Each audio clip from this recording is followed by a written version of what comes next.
Hello all, எல்லாருக்கும் வணக்கம். First இந்த வீடியோ பார்த்துட்டு இருக்க எல்லாருக்கும் ஹாப்பி ஓணம். கொஞ்சம் லேட் தான் இருந்தாலும் ஓகேவா. ஸோ இன்றைக்கி வந்து ஓணம் டே vlog தான் பார்க்க போகிறோம். அன்றைக்கி மார்னிங்லேருந்து எப்படி எல்லாமே பண்ணேன், எப்படி குக் பண்ணேன், எப்படி எல்லாமே மேனேஜ் பண்ணுங்கிறது தான். ஃபஸ்ட் இது ஒரு 6:30க்கெல்லாம் ஸ்டார்ட் ஆகிடுச்சு டே அன்னைக்கு. அப்போது இதுக்கு முன்னாடி நான் நைட்டுக்கு என்ன பண்ணியிருந்தேன்னா, கொஞ்சம் பிளான்ஸ் எல்லாம் வந்து பாட் பண்ணியிருந்தேன். ஸோ எனக்கு இல்லை, என் தங்கச்சிக்கு. அப்போது ருத்ராட்சம் தங்கவும் வந்திருந்தாங்க நேற்றுக்கு. இப்போ அவங்க 2 பேரும் இங்கே தான் இருந்தாங்க.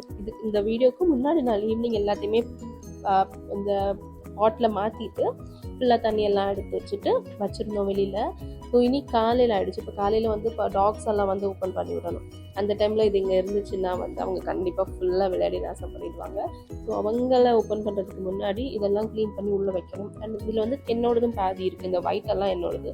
ஸோ நம்ம இண்டோரில் வைக்க போகிற ஒரு பிளான்ட்டருங்கிறனால அதில் நம்ம மண்ணெல்லாம் போட்டிருக்கோம்ல, அது ஒரு மாதிரி ப்ரௌன் கலரில் அப்படி இருக்கும் ட்ரை ஆகி. ஸோ அது ஒரு ஈர துணி வச்சு நல்லா வைப் பண்ணி க்ளீன் பண்ணிவிட்டு அதை எடுத்துகிட்டு போய் உள்ளே அரேஞ்ச் பண்ணிவிட்டு அடுத்தது என் தங்கச்சிக்கு கொடுத்து விடணும்னு சொல்லியிருந்தேன் இல்லையா, ருத்ராட்சுக்கு ரொம்ப இஷ்டம் பிளான்ஸில். அப்போ வரும்போதெல்லாம் கேட்பான், எனக்கு ஒன்று தாமதி அப்படின்னு. அப்போது அவனுக்காகவும் கொஞ்சம் ஒரு 5 to 6 பிளான்ஸ் இருக்குது. அதையுமே வந்து எல்லாமே எடுத்து ருத்ராட்சம் எடுத்து தனியாகவும் எங்களோட எடுத்து எங்கே வைக்கணுமோ எல்லாமே அரேஞ்ச் பண்ணுற வேலை தான் காலையில். ஸோ இதை முடிக்கும் போதே ஒரு 7:30 7:15 எல்லாம் ஆயிடுச்சு. இண்டோர் பிளான்ஸாக இருந்தாலும் அப்பப்போ நமக்கு எப்போ டைம் இருக்கோ, எப்போ ஞாபகம் இருக்கோ அப்போல்லாம் கொண்டு வந்து கொஞ்சம் வெளியில் ஷேடில் வைக்கலாம். அதாவது எக்ஸாக்டாக சன்லைட்டில் வைக்கலனாலும் நல்லா ஷேடில் வச்சு கொஞ்சம் நேரம் இருக்கும்போது அதுக்கான தேவையான சன்லைட் வந்து அதுக்கு கிடச்சிரும். அப்போ அது கொஞ்சம் கூட ஹெல்த்தியாக க்ரோ ஆகும்னு நினைக்கிறேன். இது கொஞ்சம் எக்ஸ்ட்ரா டாஸ்க் மாதிரி தான் இருக்கும். இருந்தாலும் இது கொஞ்சம் பண்ணிட்டோன்னா பிளான்ஸ்க்கும் நல்ல லைஃப் இருக்கும். அண்ட் இதுவும் வந்து ஒரு பெட் மாதிரி தான். இதை டேக் கேர் பண்ணுறதுக்கு கொஞ்சம் எஃபர்ட் தேவை. ஆனால் இது பயங்கர சூப்பராக மாற்றிடும் நம்மளோட சரௌண்டிங்கை. இல்லை ஒரு க்ரீன் கலர் அண்ட் எனக்கு வந்து அந்த ஒயிட் கலர் பாட்ஸ் மேலெல்லாம் ரொம்ப லவ். ஸோ அந்த ஒயிட் வித் க்ரீன் வந்து நல்லாவே செட் ஆகி போகுது. ஸோ இது முடிச்சுட்டு ஃபுல்லாக இந்த இடத்த க்ளீன் பண்ணிட்டு தான் இவங்களெல்லாம் ஓப்பன் பண்ணியாச்சு. அடுத்து காலையில் அவங்களுக்கான டைம் கொஞ்சம் நேரம் அதுவும் முடிச்சுட்டு வாசலெல்லாம் பெருக்கி விட்டுட்டேன். ஸோ ஃபஸ்ட்டு வந்து என்ன ஸ்டார்ட் பண்ணலான்னு நினச்சேன்னா, காலையில் குளிச்சுட்டு அத்தைப்பூ போட்டுட்டு அதுக்கப்புறமா பண்ணலான்னு. ஸோ லாஸ்ட் இயர்னு இல்லை, இதுக்கு முன்னாடி இருக்க எந்த ஓணமுமே நாங்கள் வந்து இங்கே வீட்டில் செலிப்ரேட் பண்ணது கிடையாது. எல்லா ஓணமுமே நாங்கள் ஒரு கோவிலில் தான். ஸோ வீடுக்கிட்ட இருக்கிற ஒரு கோவிலில் வந்து எப்போவுமே வந்து பெரிய ஃபங்க்ஷன் இருக்கும். காலையில் மதியம் ராத்திரி 3 தடவையுமே பூஜை இருக்கும். எல்லாத்துக்குமே அட்டன் பண்ணிட்டு தான் இருப்போம் நாங்கள். இதுதான் ஃபர்ஸ்ட் டைம் நாங்கள் வீட்டில் செலிப்ரேட் பண்ண போகிறது. ஸோ எனக்குமே தெரியல, நானுமே ஒரு புது ஆள் தான். அண்ட் இவ்வளோ இதெல்லாம் நான் சமைச்சதே கிடையாது. எல்லாமே பிளான் பண்ணி ஒரு 2 நாளைக்கு முன்னாடியே பிளான் பண்ணி பண்ணினது தான். அண்ட் இதில் வந்து குளிச்சுட்டு வந்ததுக்கப்புறமா சொன்ன மாதிரி பூ ஸ்டார்ட் பண்ணியாச்சு. பூவுக்கு வந்து ஃபஸ்ட்டு நினச்சிருந்தேன் பூ வாங்கலாம் அப்படின்னு. பட் எனக்கு லாஸ்ட் டைமில் அது செட் ஆகலை, அது ஒர்க் ஆகலை. அதனால் அடுத்து என்னாச்சுன்னா யோசித்தேன், வீட்டிலையே இருக்குது. ஏன்னா நம்ம வந்து எனக்கு ரொம்ப பிடிக்கும் செம்பருத்தி செடி. ஸோ நிறைய செம்பருத்தி தான் வச்சுருக்கேன். ரெட் கலர் இருக்குது, குட்டியில் ஒரு பிங்க் இருக்குது, ஒரு பீச் கலர், எல்லோ கலர் இருக்குது, அடுக்கு செம்பருத்தி, அதெல்லாம் ஓகேவா. சிலது நல்லா டெவலப் ஆகி இருக்குது, சிலது ஒரு டெவலப் ஆகிற ஸ்டேஜில் இருக்குது. பர்பிள் கலர் கூட இருக்குது. இப்போ தான் கொஞ்சம் கொஞ்சமாக க்ரோ ஆகிட்டு இருக்காங்க எல்லாருமே. அப்போது இவங்ககிட்டயே நம்ம எடுத்துடலாங்கிறதுனால நிறைய இருந்தது. ஃபஸ்ட்டு இருக்கிற எல்லா சர்க்கிளுக்குமே வந்து இவங்க தான். லாஸ்ட்டு கொஞ்சம் அரளிப்பூ என்கிட்ட இருந்தது ஆல்ரெடி. அது எதுக்குன்னா, இதுக்கு முன்னாடி நான் ஒரு ஓணம் லுக் ஷூட் பண்ணியிருந்தேன். அதுக்கு எனக்கு அரளி வச்சு ஷூட் பண்ணணும்னு இருந்தது. அதுக்கு நான் கொஞ்சம் பூ வாங்கியிருந்தேன் இதுக்கு முன்னாடி நாள். அந்த பூவில் பேலன்ஸ் கொஞ்சம் அரளி இருந்தது. அதையும் வச்சு கோலத்தை வந்து கம்ப்ளீட் பண்ணிடலான்னு நினச்சேன். இப்போ முன்னாடி சொன்ன மாதிரி இதில் எக்ஸ்பர்ட் கிடையாது. எனக்கு இதை வந்து போடுறதுக்கு முன்னாடி நாள் போட்டுருக்கலாம் பிளான் பண்ணியிருந்தா. ஆனால் நான் என்ன நினச்சேன்னா, ரொம்ப சிம்பிள், நம்ம இப்போ தானே ஸ்டார்ட் பண்ணுறோம். ஒருவேளை நம்ம அடுத்தடுத்து லெவலுக்கு டெவலப் ஆகும்போது நம்ம ஏன்னா பூவெல்லாம் என்ன பண்ணுவாங்கன்னா, நான் அப்புறம் தான் வீடியோ பார்த்தேன், சிசர்ஸ் வச்சு கட் பண்ணி குட்டி குட்டி ஷேப் ஆக்கி அடுத்து கீழே வந்து ஒரு லேயர் மண்ணெல்லாம் குழச்சி அதெல்லாம் பண்ணுறாங்க. அதுக்கெல்லாம் நான் இருந்தேன்னா அடுத்து சமைக்க முடியாது, இல்லை லஞ்ச் வந்து எல்லாருக்கும் கொடுக்கணும். அதனால் இருக்கிறத வச்சு எனக்கு என்ன முடியுமோ அதை பண்ணலாம். ஏதோ ஒன்று பண்ணுறோம்ல. வருணுக்கும் ரொம்ப இன்ட்ரெஸ்ட் இதெல்லாம். ஸோ அவன் எழுப்பி வந்து கொஞ்சம் நேரத்துலேயே பார்த்ததுலேருந்து நானும் பண்ணுறேம்மா அப்படின்னு சொல்லி என்ன இந்த கிளிப் எடுக்கும்போது கேமரா லைட்டாக டில்ட் ஆகிருக்கு, நான் கவனிக்கலை. ஸோ இதுதான் ஃபைனல் லுக். இதில் இருக்க எல்லா பூவுமே என்னோடய தோட்டத்தில் இருக்க பூ, அந்த அரளியை தவிர. ரொம்ப ஹாப்பியாக இருக்குல்ல, அது இன்னும் கெத்தாக இருக்குது.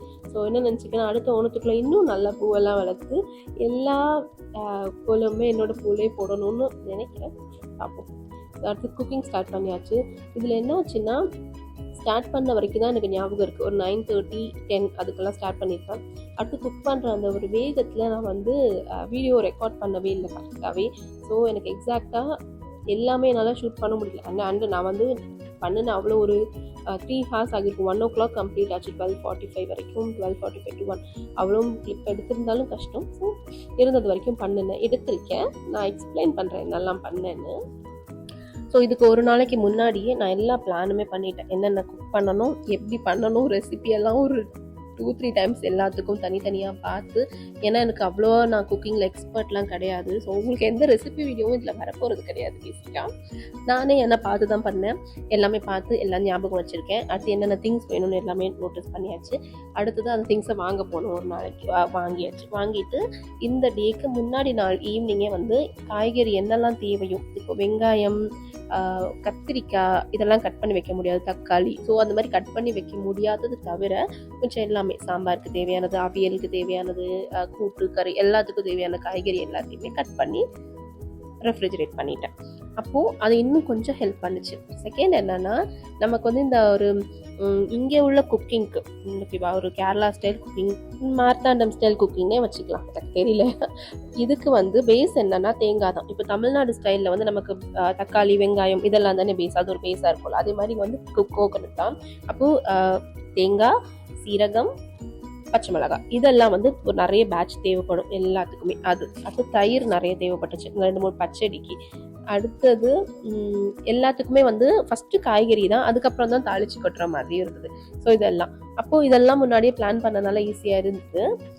அண்ட் நான் என்னென்னு சொல்கிறேன், சாதம், இது வந்து எல்லோ பம்கின் இருக்குல்ல அதோட பச்சடி, அடுத்தது ரசம், இது வந்து அடை பாயசம் வருணுக்கு ரொம்ப பிடிச்சிருந்தது. இது வந்து பீட்ரூட் பச்சடி, இது வந்து பனானா வச்சு ஒரு ஸ்வீட், இது அடுத்தது வந்து பிக்கிள், மேங்கோ பிக்கிள், அதுவும் நான் தான் பண்ணேன்.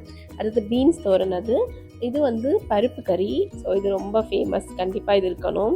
அடுத்தது அப்பளம், சாம்பார், அடுத்து பருப்பு பாயசம். ஸோ இது ஹஸ்பண்ட்க்கு பிடிச்சது. இப்போ நான் பாயசம் குடிக்க மாட்டேன் பேசிக்காக, அவங்க 2 பேருக்கும் ஒன்று பிடிச்சது, 2மே பண்ணியாச்சு. அடுத்து அது அவியல், எல்லாமே பண்ணிட்டேன். பண்ணும்போது எப்படி இருந்ததுன்னா அவ்வளோவா டயர்டாக தெரியல, கடகடன்னு ஃபாஸ்ட்டாக பண்ண முடிஞ்சுது. எல்லாம் முடிச்சதுக்கப்புறம் தான் அப்பா அப்படி இருந்துச்சு. ஆனால் ஃபைனலி இவங்க எல்லாருக்கும் நான் பரிமாறும்போது வருணுக்கெல்லாம் பயங்கர எக்ஸைட்மெண்ட். பேசிக்காக வருண் அவ்வளோவா சாப்பிட மாட்டான் பிளேட்டில் கொடுக்கும்போது. அதே நம்ம வந்து கல்யாண வீட்டுக்கெல்லாம் போகும்போது இலையில பரிமாறும்போது அவனுக்கு கொஞ்சம் இன்ட்ரெஸ்டடாக இருக்கும். அப்போ இன்றைக்கி நம்ம வீட்டில் இலையில சாப்பிட்றது அவனுக்கு பயங்கர ஹாப்பி. அடுத்து அவனுக்கு பிடிச்சது மட்டும் வச்சு அவனுக்கு ஓரளவுக்கு நல்லா தான் சாப்பிட்டான். அடுத்து இவங்க 3 பேருக்குமே நான் எவ்வளோ கான்ஃபிடென்ட்டாக ஏன் பரிமாறுறேன்னா, நான் என்ன செஞ்சாலும் ரொம்ப நல்லா இருக்குது, சூப்பராக இருக்குது, நீ வந்து CWCக்கே போகலாம், நீ செம்மையாக குக் பண்ணுற, அந்த மாதிரி இவங்க வந்து என்னை தாராளமாக பாராட்டுவாங்க, இதுக்கு முன்னாடியும் இப்போவும். ஸோ எனக்கு இவங்ககிட்ட பயமே கிடையாது. அதனால இவங்க 3 பேருக்குமே வந்து நல்லாவே சாப்பாடு போட்டாச்சு. அப்புறம் நான் சாப்பிட்டு பார்த்தேன். எனக்கு யூஸ்வலாகவே இந்த கல்யாண வீடு சாப்பாடு மேலே பெரிய விருப்பம் கிடையாதுங்கிறனால நான் ஒரு 1-2 பொரியல் மட்டும் வச்சு சாப்பிட்டுட்டேன். ஆனால் அவங்களுக்கெல்லாம் நல்லா பிடிச்சிருந்தது. அப்புறம் பாயசம் நல்லா இருந்துச்சு. இல்லை, ஒரு பாயசம் ரொம்ப நல்லா இருந்துச்சு, இன்னொன்று கொஞ்சம் ஓகே தான். ஓகேவா, நீங்கள் உங்கள் ஓணம் எப்படி செலிப்ரேட் பண்ணீங்க, நீங்கள் என்னெல்லாம் குக் பண்ணீங்க, என்னெல்லாம் சாப்பிட்டீங்க, எல்லாமே இந்த வீடியோ கீழே கமெண்ட் பண்ணுங்கள். உங்களுக்கு இந்த வீடியோ பிடிச்சிருந்தா லைக் பண்ணுங்கள். நம்ம இன்னொரு வீடியோவில் பார்க்கலாம்.